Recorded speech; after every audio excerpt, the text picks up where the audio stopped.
পঞ্চতীৰ্থ শিশু শংকৰদেৱ বিদ্যা নিকেতন হাজোত অখিল ভাৰতীয় বিদ্যাৰ্থী পৰিষদ কামৰূপ জিলাৰ উদ্যোগত এটি জিলা প্ৰশিক্ষণ শিবিৰৰ আয়োজন। হাজো পঞ্চতীৰ্থ শিশু বিদ্যা নিকেতনত আজি কামৰূপ জিলা অখিল ভাৰতীয় বিদ্যাৰ্থী পৰিষদৰ অধীনত এটি প্ৰশিক্ষণ শিবিৰ অনুষ্ঠিত হয়। বিদ্যাৰ্থী পৰিষদৰ বিষয়ে বিভিন্ন গঠনমূলক বিষয়ৰ ওপৰত প্ৰশিক্ষণ দিয়াৰ উদ্দেশ্যে আজি প্ৰশিক্ষণ শিবিৰৰ কাৰ্যসূচীটো দিনজোৰা কাৰ্যসূচীৰে অনুষ্ঠিত কৰা হৈছে। এই প্ৰশিক্ষণ শিবিৰত প্ৰস্তাৱিত সত্ৰ ৰাখে ABVPৰ কামৰূপ জিলা সংযোজন অজয় কলিতাই। উদ্ঘাটন সত্ৰ পৰিচালনা কৰে ABVPৰ ৰাজ্যিক সম্পাদক ৰাকেশ দাসে। তদুপৰি আজিৰ শীৰ্ষক প্ৰশিক্ষণমূলক কাৰ্যসূচীত উপস্থিত থাকে ABVP জিলা সাংগঠনিক সম্পাদক Aditi Kulkarni, state executive member Jitumoni Bhuyan, ABVP ৰঙিয়াৰ শাখা সম্পাদক জিতু কলিতা, ABVPৰ সক্ৰিয় সদস্য সাগৰ দাস, কুকিল মালাকাৰকে প্ৰমুখ কৰি প্ৰায় সংখ্যক বিশিষ্ট গণ্যমান্য ব্যক্তি। হাজোৰ পৰা অনামিকা কলিতা ৰিপৰ্ট, আসাম ফোকাছ। অখিল ভাৰতীয় বিদ্যাৰ্থী পৰিষদ কামৰূপ জিলা প্ৰশিক্ষণ শিবিৰ হাজো শংকৰদেৱ শিশু বিদ্যা নিকেতনত আৰম্ভ হৈছে।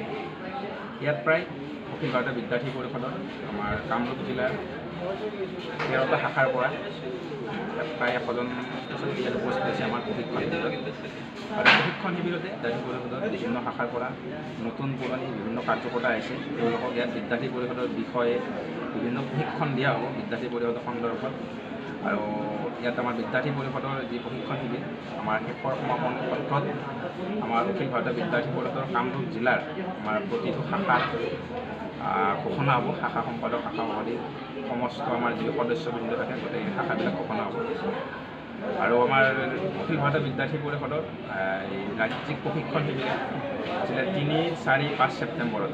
কিন্তু তাত কি হৈছিলে, আমাৰ প্ৰতি প্ৰশিক্ষণ শিবিৰত আমাৰ অসমৰ বিভিন্ন শাখাৰ পৰা বিভিন্ন কাৰ্যকৰ্তাই অংশগ্ৰহণ কৰিব পৰা নাছিলে, যিহেতু ক'ভিড মহামাৰী চলি আছিলে। গতিকে ক'ভিড মহামাৰীৰ কাৰণে যাতে আমাৰ প্ৰতিটো শাখা যাতে স্থগিত নহয়, তেওঁলোকে যিবিলাক কাৰ্যসূচী হাতত লৈছে সেইবিলাক যাতে সফল হয়, তাৰ কাৰণে প্ৰতিটো শাখাত বা প্ৰতিটো আমাৰ জিলাত যাতে তেওঁলোকে প্ৰতিজন কাৰ্যকৰ্তাই যাতে অংশগ্ৰহণ কৰি আমাৰ প্ৰশিক্ষণ ল'ব পাৰে অখিল ভাৰতীয় বিদ্যাৰ্থী পৰিষদ। তাৰ বাবে প্ৰতিখন জিলাত, অসমৰ প্ৰতিখন জিলাত এই প্ৰশিক্ষণ শিবিৰ আয়োজন কৰিছে।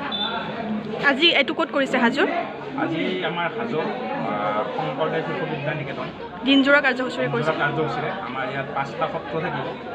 5টা সত্ৰত বিভিন্ন আমাৰ কাৰ্যপদ্ধতি, আচাৰ পদ্ধতি, আদৰ্শ শাখা এটা কেনেকৈ হ'ব পাৰে, এইবিলাক বিভিন্ন বিষয়ে আলোচনা হ'ব। আৰু শেষৰ সমাপন ক্ষেত্ৰত আমাৰ শাখা আছে, শাখাবিলাক